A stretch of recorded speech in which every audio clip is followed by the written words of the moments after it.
আমি রসুল ইসলামের যে তার কাজ ব্যবহার করে আমাকে যে খেলা করেছে তা আমার শরীরের সর্বত্র রসুল ইসলামের চুপ হয়ে গেছে। আমার সম্পর্কে আল্লাহ রসুল কি কি বলে গেছে তোমরা তার সবই জানো।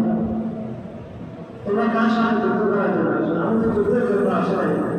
আমাকে যে এখানে আসতে বাধ্য করা হবে আজ তারপর আমি আমাদেরকে তিনটা প্রস্তাব দিচ্ছি। একটা হয় আমি যেখান থেকে এসেছি সেখানে ফিরে যাওয়ার জন্য আমাকে সুযোগ করে দেওয়া, আমি মদিনায় চলে যাব। আর না হয় এটা যদি না মানো মুসলিম কোন রাষ্ট্রের সীমানার দিকে আমাকে দাও, আমি সেই দিকে চলে যাব। এটাও যদি না মানো আমার যুদ্ধ না করে সরাসরি আমাকে নিয়ে তুমি ইয়াজিদের কাছে যাও, ইয়াজিদের সাথে আমি কথা বলবো। কিন্তু একটাও মানব না, ভাই তোমাকে মানতে হবে না হয় যুদ্ধের তিনটা প্রস্তাবের একটা প্রস্তাব মানলাম। অগত্য এই ইয়াজিদ বাহিনীকে যুদ্ধ শুরু করে দেওয়া হলো সময় সংক্ষেপ।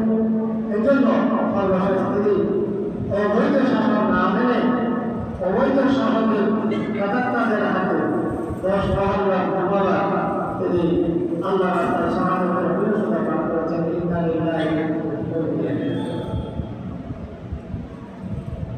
ইমাম হুসাইন রাদিয়াল্লাহু তাআলা যদি সেদিন ক্ষমতা ইয়াজিদের শাসন মেনে নিতেন তাহলে জালিমের বিরুদ্ধে কথা বলা কোনো সুযোগ আর কেমন পর্যন্ত থাকতো না। তিনি শিখিয়ে দিয়েছেন জালিমের চক্ষুকে উপেক্ষা করে সত্যের উপর অর্জন। সামর্থ্যের ভিতর যে জুলুমের প্রতিবাদ না, প্রয়োজনের প্রাণ বিসর্জন দেওয়া, তারপরে এটা হচ্ছে কারবালার পরিস্থিতি। আমরা কারবালার দিকে লাল বাগ করি, কিন্তু হুসাইনের আদর্শ আমাদের মধ্যে লালন করি।